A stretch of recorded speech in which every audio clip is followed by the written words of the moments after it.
नमस्कार. मी प्रदीप मुर्मे, काँग्रेसचे ज्येष्ठ नेते तथा सहकारमर्षी माजी मंत्री दिलीपरावजी देशमुख यांचा अमृत महोत्सव आहे.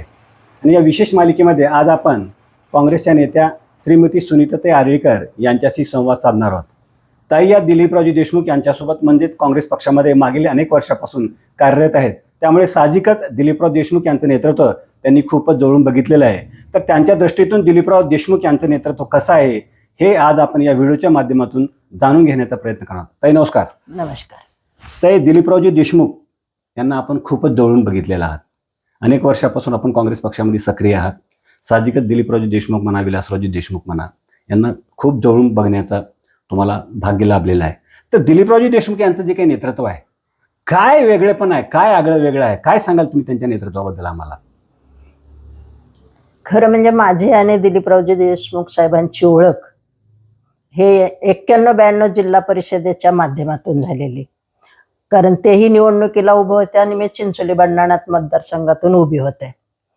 आणि माझ्या माहितीप्रमाणे लातूर जिल्हा झाल्यानंतरची ही पहिली जिल्हा परिषद निवडणूक होती. आणि त्या जिल्हा परिषदेच्या पहिल्या निवडणुकीमध्ये आम्हाला दोघांनाही ते भाग्य लाभलं की निवडणुकीला उभं राहण्याचं. आणि साहेब इकडे बिनविरोध आलेले होते आणि आम्ही फाईट देत होतो, म्हणजे इलेक्शनला. निवडणुका झाल्या, निवडणुका पार पाडल्या आणि विलासरावजी देशमुख साहेबांच्या नेतृत्वाखाली आणि दिलीपरावजी देशमुख साहेबांच्या सदस्यत्वाच्या नेतृत्वाखाली सगळी कौन्सिल ही काँग्रेस पक्षाची आली निवडून. आणि साहजिकच त्या पहिल्या जिल्हा परिषदेचे अध्यक्ष म्हणून दिलीपरावजी देशमुख हे अध्यक्ष झाले. आणि हे सलग 5 वर्ष ते अध्यक्ष म्हणून त्यांनी कारभार केला. आणि मी सदस्य त्या सभागृहाचे असल्यामुळं मला दिलीपरावजी देशमुख साहेबांचं नेतृत्व लाभलं. आणि या नेतृत्वाचं कर्तृत्व काय आणि लोकप्रतिनिधी म्हणून कसं काम करावं, कसं सहकारामध्ये राहावं, स्थानिक स्वराज्य संस्था कशा सांभाळाव्यात, हे मला दिलीपरावजी देशमुख साहेबांच्याकडनं अत्यंत जवळून बघायला आणि अनुभवायला मिळालं. दिलीपरावजी देशमुख यांचं जे काही अध्यक्षपद आहे जिल्हा परिषदेचं, ते फारच चांगल्या अर्थाने गाजलं. आणि दिलीपरावजी देशमुख यांचा एक आदरयुक्त भीती म्हणा होती. तर तुम्ही तर जिल्हा परिषदेचे सदस्य होतात, तर त्यांची जी काही जिल्हा परिषद पदाची जी काही अध्यक्षपदाची जी काही कारकीर्द आहे, त्या कारकिर्दकडे एक जिल्हा परिषद सदस्य, तत्कालीन जिल्हा परिषद सदस्य म्हणून आपण कसे पाहता? दिलीपरावजी देशमुख साहेब हे व्यक्तीच मुळात अभ्यासू आणि नव्या गोष्टीला स्थान देणारी व्यक्ती होती. आणि त्याच्यामुळे दिलीपरावजी देशमुख साहेबांचं जिल्हा परिषदेमध्ये अध्यक्ष म्हणून काम करणं, ज्या वेळेला त्यांनी कारभार करायला सुरुवात केली जिल्हा परिषदेमध्ये अध्यक्ष म्हणून, त्यावेळेला ही जिल्हा परिषद खालून पहिली होती. म्हणजे काहीच अस्तित्व जिल्हा परिषदेचं आपल्या लातूर जिल्ह्यामध्ये आणि महाराष्ट्रामध्ये फारसं नव्हतं. पण दिलीपरावजी देशमुख साहेबांनी जेव्हा कारभार हाताशी घेतला आणि त्यांना असं कळलं की आपण खूप मागे आहोत का आणि काम चांगलं करायला पाहिजे, आणि त्यांनी सगळ्या अधिकाऱ्याला, कर्मचाऱ्यांना आणि सदस्यांना विश्वासात घेतला. आणि त्याच दिवसापासून ते कामाला लागले की आता काही झालं तरी जिल्हा परिषद हे वरून पहिली आली पाहिजे, खालून पहिली राहता कामा नये, हा संकल्प पहिल्यांदा दिलीपरावजी देशमुख साहेबांनी पद स्वीकारल्या केला. आणि मग राज्यामध्ये अव्वल जिल्हा परिषद म्हणून ओळखली जात होती, काय सांगाल? बरोबर. दिलीपरावजी देशमुख साहेबांच्या कामकाजामुळेच ही अव्वल जिल्हा परिषद ही ओळखायला लागली महाराष्ट्रामध्ये. कारण त्यांनी जो कामाचा सपाटा लावलेला होता, ज्या पद्धतीने त्यांनी कामकाज केलं. आणि त्यावेळेला माझ्या माहितीप्रमाणे मोठे साहेब म्हणजे विलासरावजी देशमुख साहेब हे राज्यामध्ये होते. ते तुम्ही आताच म्हणल्याप्रमाणे दिलीपरावजी देशमुख ज्यावेळेस जिल्हा परिषदेचे अध्यक्ष झाले, त्यावेळेस आपली लातूरची जी काही जिल्हा परिषद आहे खालून 1 नंबर होती. परंतु दिलीपरावजी देशमुख यांनी पदभार घेतल्यानंतर ती जी काही जिल्हा परिषद आहे राज्यामध्ये अव्वल आणली होती. त्याबद्दल काय सांगाल? बरोबर. ज्या वेळेला दिलीपरावजी साहेबांनी जिल्हा परिषद अध्यक्ष म्हणून कारभार हाती घेतला, त्यावेळेची परिस्थिती मी तुम्हाला सांगितलीच. पण त्याच्यानंतर त्यांनी रात्रीचा दिवस आणि दिवसाची रात्र करून जे काम केलं आणि सगळ्यांना कामाला लावले साहेबांनी. आणि त्या सगळ्याच्या कष्टातून पुढच्या वर्षीच म्हणजे जिल्हा परिषद ही 1 नंबरला आली. इतकं काम केलं साहेबांनी की त्याच्यात पाणी अडवा, पाणी जिरवा, सर्वसामान्य माणसांच्यामध्ये बंधारे उभे करा, म्हणजे गाभिया बंधारा असेल, वेगवेगळ्या प्रकारचे बंधारे हे आम्ही त्या ठिकाणी राबवले. आणि जे काम सर्वसामान्य माणसाच्या आणि शेतकऱ्याच्या उपयोगाला होती कामं, त्या कामं आम्ही अगदी म्हणजे चोखपणाने राबवली, ती योजना राबवली. आणि त्या योजनेमुळं आम्ही महाराष्ट्रामध्ये पहिल्या नंबरला आलो. आणि दुसऱ्याच वर्षी आम्हाला राज्याच्या मुख्यमंत्र्यांच्या हस्ते आमचा अध्यक्ष साहेबांचा आणि आमच्या सगळ्या कौन्सिलचा गौरव झाला आणि लातूरनं हे 1 नंबरला राहिलं. जे आत्ताच तुम्ही सांगितल्याप्रमाणे जिल्हा परिषद जे काही अध्यक्षपद आहे ते जिल्हा परिषद अध्यक्षपद त्यांनी अत्यंत सक्षमपणे हाताळलं. त्याच्यानंतर आपण बघितलं DCC जी काही बँक आहे, लातूर जिल्हा मध्यवर्ती सहकारी बँक, त्या बँकेचे दिलीपरावजी अध्यक्ष झाले. आणि ती बँक पण आपण बघितलं की राज्यामध्ये ती पण खालून नंबर 1ला होती, परंतु ती बँक आज राज्यामध्ये अव्वल नंबरवरती आहे. आणि मागील अनेक वर्षापासून दिलीपरावजी देशमुख या बँकेमध्ये आज मार्गदर्शक म्हणून भूमिका पार पडतात आणि राज्यामध्ये ती बँक एक अव्वल दर्जाची बँक म्हणून ओळखली जाते. तर याबद्दल तुम्ही आम्हाला काय सांगाल नेमकं? जसं जिल्हा परिषदमध्ये त्यांनी अत्यंत चांगल्या प्रकारे काम केलं, तसंच त्यांनी DCC बँकेमध्ये पण अत्यंत चांगलं काम करून DCC बँक आज राज्यामध्ये अव्वल दर्जाची बँक म्हणून ओळखली जाते. आता सध्या दिलीपरावजी देशमुख मार्गदर्शकाच्या भूमिकेमध्ये आहेत. त्यांच्याच मार्गदर्शनाखाली ही बँक आजही अत्यंत सक्षमपणे चालते. काय सांगाल? आपण म्हणता ह्या सगळ्या गोष्टी खऱ्या आहेत, पण याच्या पाठीमागे दिलीपरावजी देशमुख साहेबांची तळमळ की कुठलंही पद जर आपल्या हाती आलं तर त्या पदाला आणि त्या पदातल्या लाभार्थीला कशा पद्धतीने त्यांना लाभ द्यावा आणि त्यांचं नियोजन कसं करावं आणि हे लोकांपर्यंत कसं पोहोचावं याची अभ्यासाची कसोटी ही साहेबांच्याकडे आणि कामाची असायची. आणि त्या पद्धतीने त्यांनी सगळा स्टाफ हा कामाला लावायचे आणि काम करून घ्यायचे आणि सर्वसामान्य माणसाला न्याय देण्याचा हा प्रयत्न करायचे. की ज्या वेळेला जिल्हा परिषदेचे अध्यक्ष म्हणून दिलीपरावजी देशमुख साहेबांनी पद स्वीकारलं, त्याही परिस्थितीमध्ये जिल्हा बँक ही अतिशय काय म्हणतो आपण त्याला डबघाईला आलेली होती. आणि अशा डबघाईला आलेल्या बँकेला सहकाऱ्यांच्या मार्फत आणि कर्मचाऱ्यांच्या मार्फत सावरण्याचं काम हे दिलीपरावजी देशमुख यांच्या अभ्यासू प्रवृत्तीतनं हे शक्य झालं. आज जर बघितलं आपण, मग आता तुम्ही सांगितल्याप्रमाणे मग जिल्हा बँक असो म्हणा किंवा साखर कारखानदारी, मराठवाड्यामध्ये साखर कारखानदारी रुजवली जात नाही असं म्हणत होते.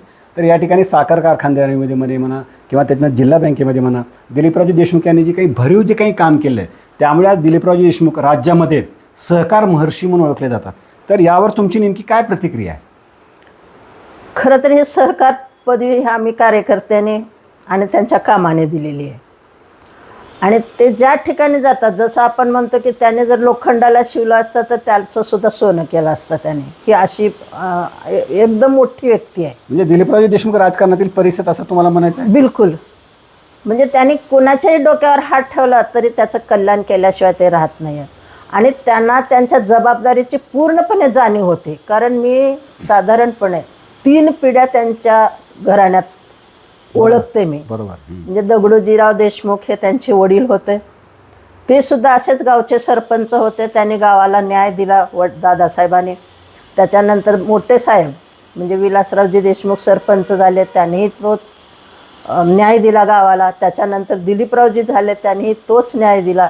आणि त्या गावाच्या अनुभवाच्या शिदोरीवरती तिघांनीही या जिल्ह्याचं अतिशय चांगल्या पद्धतीने डेव्हलपमेंट केलं आणि सगळ्यांना न्याय देण्याचं काम ह्यांनी केलं. आणि विशेष आपण म्हणता की दिलीपरावजी देशमुख साहेब, खरं तर त्यांना सहकारातलं खूप कळतं दिलीपरावजी देशमुख साहेब, कारण ते अभ्यासक व्यक्ती आहे.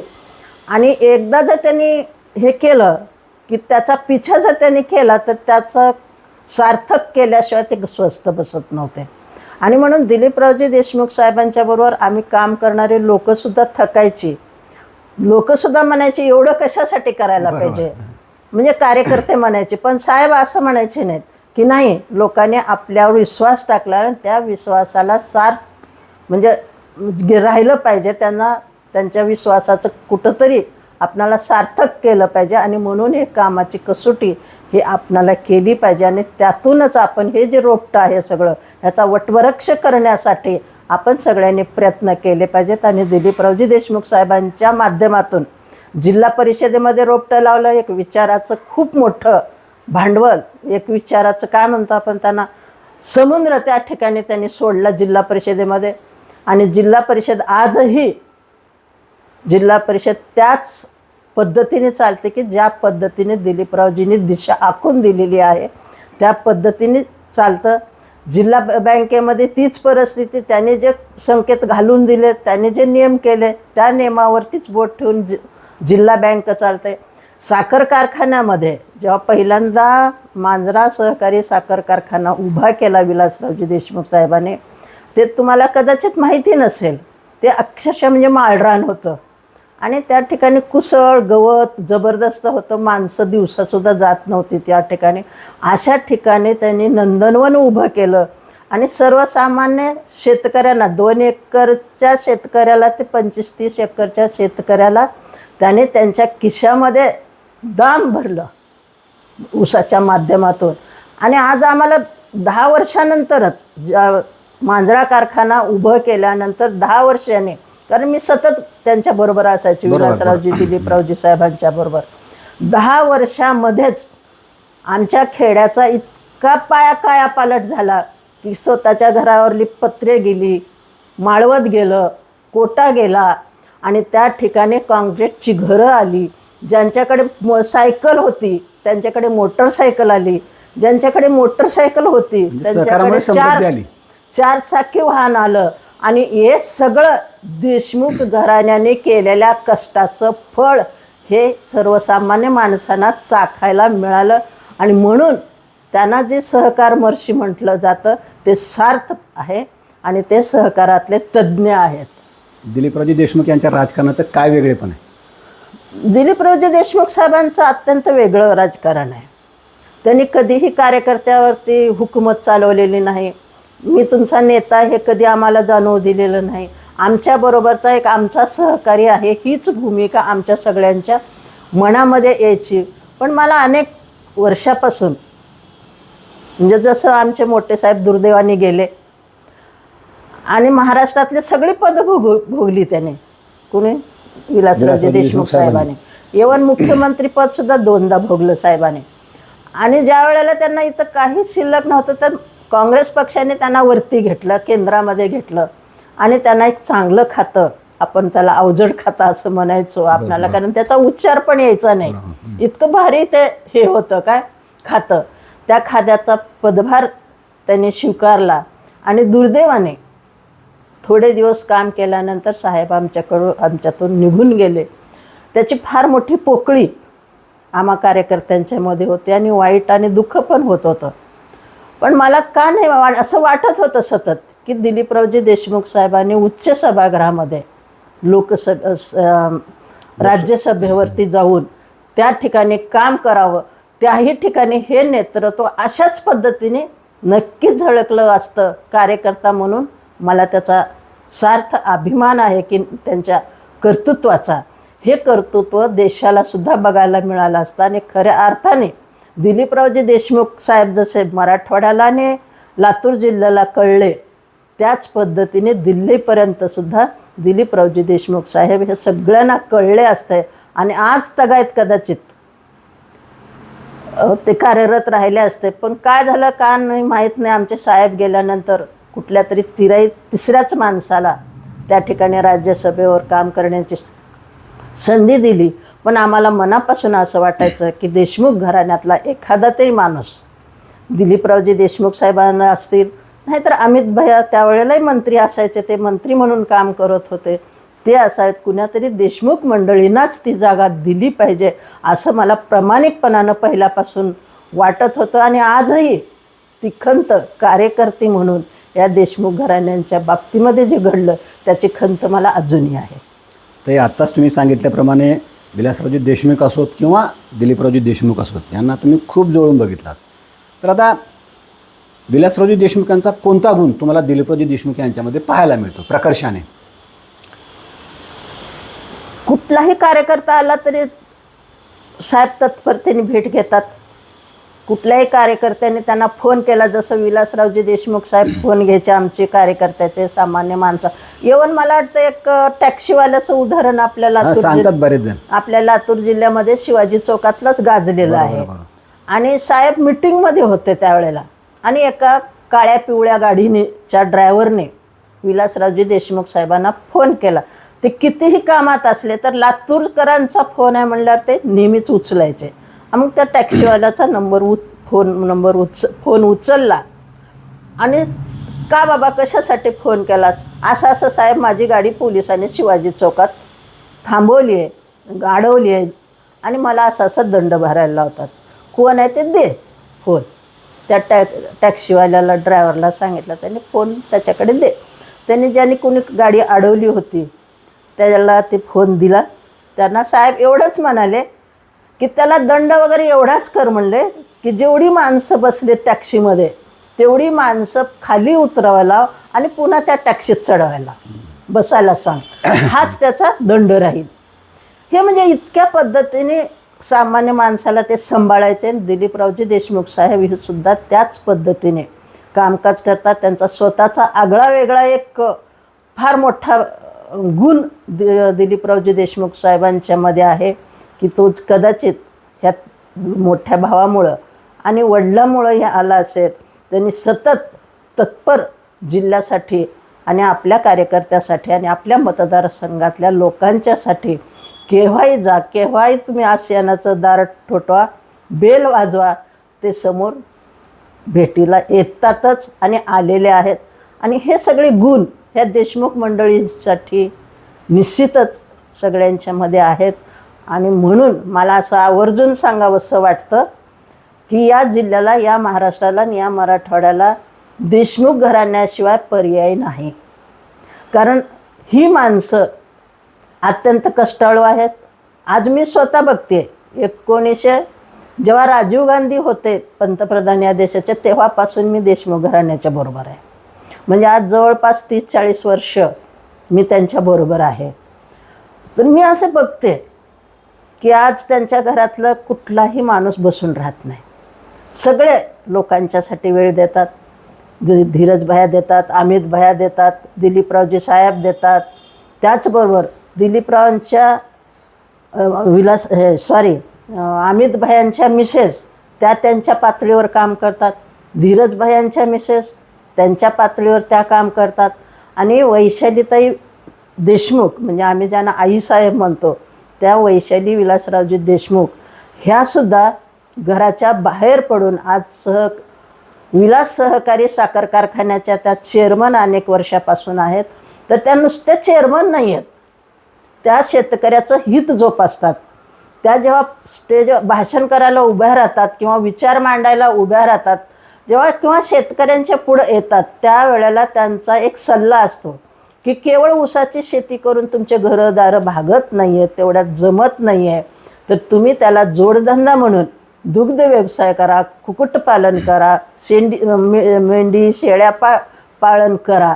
हे असे सल्ले त्या देतात. नुसतं त्या सल्ला देऊन थांबत नाहीत, तर जिल्हा बँकेमधून तुम्ही फाईल करा आणि त्याच्यासाठी तुम्हाला कर्ज पुरवठा केला जाईल ह्याची शाश्वती त्या महिलांना देतात.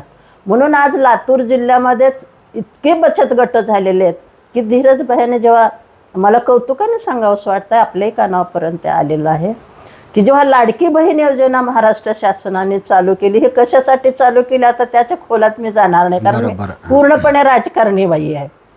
मी त्याच्या खोलात आपल्या पुढे जाणार नाही.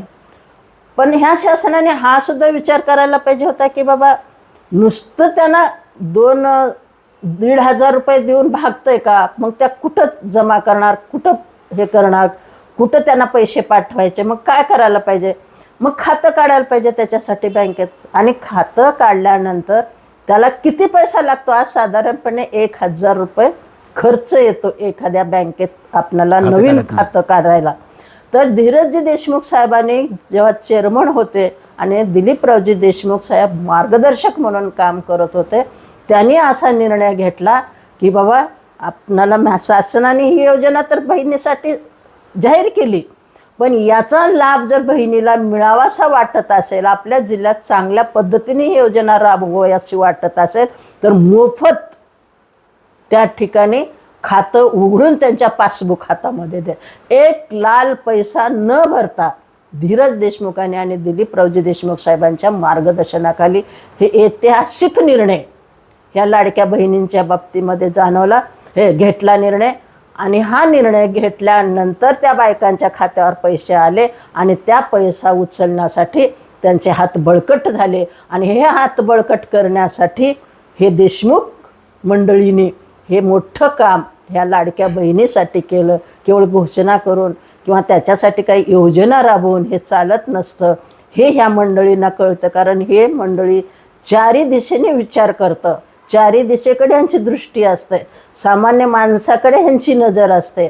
आणि त्या सगळ्या नजरेतून, त्यांच्या सगळ्या अभ्यासातून दिलीपरावजी देशमुख साहेबांचं हे नेतृत्व हे माणसातून वर आलेलं आहे, कार्यकर्त्यातून वर आलेलं आहे, शेतकऱ्यांनी सांभाळलेलं हे नेतृत्व आहे.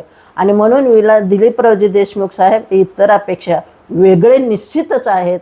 याचा अभिमान आमच्यासारख्या कार्यकर्त्याला आहे. ते लातूरच्या राजकीय पटलावर आपण जर बघितलं, मागील तुम्ही म्हणल्याप्रमाणे 35 ते 40 वर्षापासून दिलीपरावजी देशमुख यांचा दबदबा आजही कायम आहे. ह्याच्या मागचं नेमकं काय गमक आहे? का त्यांचा नावलौकिक आजही कायम आहे? का त्यांची लोकप्रियता आजही कायम आहे? त्यांच्यात गुण असा आहे की एखादा कार्यकर्ता जर जास्त फडफड करायला लागला तर त्याला थांबवण्याची क्षमता त्यांच्याकडे आहे. कारण त्यांना इतका अभ्यास आहे, इतकी माहिती आहे की मी किती खरं बोलते आणि मी किती खोटं बोलते, किंवा काही तिखट मीठ ज्याला म्हणतो आपण लावून मी सांगते, हे दिलीपरावजी देशमुख साहेबांच्या नजरेतून कधी सुटत नाही. म्हणजे इतका त्यांचा कार्यकर्त्याचा सुद्धा अभ्यास आहे की कार्यकर्ता कसा बोलतो, काय बोलतो. आणि दिलीपरावजी देशमुख साहेब हे कार्यकर्त्यांच्यामध्ये मिसळत असल्यामुळं दिलीपरावजीच्या बाबतीमध्ये हे कुणीही आगळपगळ त्या ठिकाणी बोलत नाही. विलासरावजी साहेबांच्या समोर आगळपगळ चालायचं म्हणजे साहेबही त्या पद्धतीने त्यांच्याशी राहायचे. पण दिलीपरावजी साहेबांच्या बरोबर कार्यकर्ते थोडे चुपून राहतात. कारण दिलीपरावजी देशमुख साहेबांचा टापटिपपणा, विचाराचं जे त्यांची पातळी आहे, ते जे विचार करतात, ते ज्या पद्धतीने राहणीमान राहतात, ज्या पद्धतीने ते सगळ्यांना वागवतात, ज्या पद्धतीने त्या लाईनवर आहेत टिकून, त्या सगळ्या लाईनवर राहिल्यामुळं कार्यकर्त्यांच्यामध्ये, माणसांच्यामध्ये हे दिलीपरावजी देशमुख साहेबांचं एक आगळं वेगळंपण त्यांनी जोपासलेलं आहे. आणि ते जोपासतीलच. त्यांना असं माणसाकडे बघून काम करायची सवय नाही आहे. त्यांना असं वाटतं की मी चालू आहे ते योग्य दिशेने चालू आहे ना, हे बघून दिलीपरावजी देशमुख चालतात. आणि त्याच्यामुळं त्यांच्या एक आत्मविश्वास आहे, अभ्यासवृत्ती असल्यामुळं ह्या सगळ्या गोष्टी त्यांच्या जवळ आहेत. आणि म्हणून त्यांचं एक आगळं वेगळं पण आम्हाला सल्ले देताना सुद्धा म्हणतात. विचारायला गेला आता मी राजकीय सल्लागारच, मी मार्गदर्शकच मी मानते. कारण छोट्या छोट्या गोष्टीला मी साहेबांना विचारते, साहेब ह्या केलं तर कसं, ते केलं तर कसं. मग साहेब मला अगदी सांगतात की ह्याच्यामध्ये ही पद्धत आहे, त्याच्यामध्ये ती पद्धत आहे, तुम्हाला काय आवडेल. म्हणजे ते सगळं आपलं म्हणणं कार्यकर्त्यावर थोपवत नाही, ऑप्शन ठेवतात की तुम्हाला काय पद्धतीने जायला आवडेल हे अगोदर विचारतात. आणि मग त्या पद्धतीने त्या पातळीवर मला जे समजेल त्या शब्दामध्ये मला सांगण्याचा ते प्रयत्न करतात. आणि त्यातून मग दिलीपरावजी देशमुख आणि कार्यकर्त्यांचा मधला जो अंतर आहे तो हा कमी कमी कमी होत गेला आहे. आणि मोठ्या साहेबांच्या जाण्यानं आता दिलीपरावजी देशमुख साहेबच आम्ही त्यांना मानतो. आणि दिलीपरावजी साहेबांच्यामुळं कार्यकर्त्यांना ही थोडीशी उणीव भरून निघत नाही, पण एक समाधान. बरोबर भरून तर निघत नाही साहेब गेलेलं, पण एक समाधान आहे आम्हाला की बा धाकटे साहेब आम्हाला समजून घेतात, कार्यकर्ता म्हणून बोलतात आणि कार्यकर्ता म्हणून आम्हाला जोपासतात, ह्याचं एक समाधान आम्हाला आहे. आणि म्हणून कार्यकर्त्यामध्ये, समाजामध्ये, शेतकऱ्यांच्यामध्ये, सगळ्या सहकार खात्यामध्ये सगळ्याकडे ही परिस्थिती त्यांनी तयार केलेली आहे. आणि त्या पद्धतीने ते राहतात. म्हणून त्यांचं आगळं वेगळं पण समाजात, राजकारणात, सार्वजनिक जीवनात सहकारामध्ये त्यांचा आगळे वेगळेपणा सगळीकडे ठसा उमटवलेला आहे. ते ज्या ठिकाणी जातात, आता सहकार बँकेतमध्ये आहेत, ऊसाचं धोरण काय, साखरेचं धोरण काय, काय काय पद्धतीने ते बँकेत होते, ते शिखर बँकेत होते, त्या ठिकाणी त्यांनी काम केलेलं मी जवळून बघितलेलं ते पण. तर त्या ठिकाणी ते अतिशय चांगल्या पद्धतीने आपलं आगळं वेगळं पण ठेवून त्या ठिकाणी खूप जरी चर्चा झाली तर शेवटी धाकटे साहेब म्हणजे दिलीपरावजी साहेब काहीतरी मुद्दा काढणार आणि त्या मुद्द्यावर त्या सभागृहाला चर्चा करायला भाग पाडणार. कारण इतकं वजन त्यांनी शेवटच्या मांडलेल्या विचारामध्ये असतं, मांडलेल्या प्रश्नामध्ये असतं. आणि म्हणून त्यांनी हे आगळे वेगळे पण हे इथंच नाही तर अनेक सहकार खात्यामध्ये जी खाते त्यांनी साखर कारखाना काय वरचं साखर साखर महामंडळामध्ये काम केलं साहेब, बँकेत म्हणजे शिखर बँकेत काम केलं साहेबांनी व्हाईस चेअरमन म्हणून, अनेक खात्यामध्ये महाराष्ट्राच्या काम केलं. पण त्याच्यामध्ये सुद्धा दिलीप मंत्री म्हणून त्यांनी काम केलं अनेक वर्ष. त्याच्यामध्ये सुद्धा त्यांनी स्वतःच्या कामाचा ठसा आणि स्वतःच्या वेगळ्या अस्तित्वाचा ठसा त्यांनी महाराष्ट्रभर उमटवलेला आहे. आणि म्हणून त्यांचं आगळं वेगळं पण हे सुद्धा कार्यकर्त्यांना फार अप्रूप आहे. ते तुम्ही आत्ताच आम्हाला दिलीपरावजी देशमुख यांचं नेतृत्व म्हणा, दिलीपरावजी देशमुख यांचं व्यक्तिमत्व म्हणा, याविषयी तुम्ही आम्हाला बरीच माहिती सांगितलात. आता दिलीपरावजी देशमुख यांच्याबाबत तुमची एखादी दुसरी घटना आगळी वेगळी तुम्ही आम्हाला सांगाल, वैयक्तिक तुमची काहीतरी असा काहीतरी किस्सा? खरं तर मी जिल्हा परिषदेला मी 15 वर्ष मी नगरपालिकेला होते लातूरच्या. त्यावेळेला मला काही समजत नव्हतं. तेव्हा मी होते ते काँग्रेसची नव्हते, मी युवक क्रांती दलाचे होते आणि समाजवादी पक्षाने मला तिकीट देऊन, मला एक सांगायचं की मी कधी कुणाकडे तिकीट मागायला गेले नाही. माझ्या कामाने ते तिकीटं खेचून आणली. कारण मी चळवळीत होते, आंदोलनात होते, वेगवेगळे आंदोलने केली. माझा नेता जॉर्ज फर्नांडिस, एस.एम. जोशी, मृणाल गोरे, पन्नालाल सुराणा, कुमार सप्तर्षी हे सगळे माझे नेते. आणि विशेष करून माझा नवरा म्हणजे दिलीप आरळीकर हे खऱ्या अर्थाने माझ्या जीवनामध्ये परिवर्तनाचा भाग बनून आलेलं व्यक्तिमत्व. आणि ह्यांच्यामुळं मग ह्या सगळ्या वरच्या लोकांच्या मला ओळखी झाल्या. नगरपालिकेमधून विलासरावजी साहेबांनी सांगितलं की आता तुम्हाला नगरपालिकेत काम करायचं नाही, आता तुम्ही दुसऱ्या क्षेत्रात काम करा. मग तेव्हा डॉक्टर राख आले होते मुलाखती घ्यायला आमच्या नगरपालिकेच्या. मी असे स्टूलवर बसले होते दरवाजात. तर म्हणले ह्या गड्याच आपल्या ह्या ॲक्टिव्ह गड्याचं कधी मुलाखत घेणार आहो म्हणले. दिलीपरावजी म्हणले, राख साहेब म्हणले विलासरावजी साहेबांना. म्हणले हे आमचा राखीव गडी आहे म्हणले, आता त्यांची मुलाखत नाही म्हणले. बरं म्हणलं आता मी काही खोलात जात नाही. जेवायला गेलो आम्ही सगळेजण. आणि मला जिल्हा परिषदेचं तिकीट विलासरावजी साहेबांनी मला जाहीर केलं 3 महिने अगोदर. चिंचोली बंडाणातमधून शहरात बाई काम करणारी, तिला शेत नाही, बाडी नाही, मोलमजुरी करणारी मी बाई, गावाकडे तुपडीला मी मोलमजुरी केलेली बाई आहे, दुसऱ्याच्या शेतात गेलेली बाई आहे पोरगी. पण मला त्यांनी जिल्हा परिषदेचं तिकीट हे पहिल्यांदा जाहीर केलं विलासरावजी साहेबांनी. कारण मी चळवळीतली बाई होते, म्हणजे काँग्रेसला खऱ्या अर्थाने सांगायचं तर मी रेडीमेड कार्यकर्ती मिळालेली होते. आणि हे बरोबर विलासरावजी साहेबांनी हेरलं आणि ह्या बाईला पण चांगलं काम करायची संधी द्यावं कार्यकर्तीला, म्हणून त्यांनी तो निर्णय घेतला. आणि तो निर्णय घेतल्यानंतर मग मी जिल्हा परिषदेमध्ये निवडून आले. आणि आठवड्याला मी जिल्हा परिषदेच्या मतदारसंघामध्ये दौऱ्याला जायचे. आठवड्याला प्रश्न गोळा करून आणायची. महिन्यातले 4 दिवस मी माझ्या मतदारसंघात असायचे. आणि सगळं लेखी प्रश्न मी दिलीपरावजी साहेबांना द्यायची.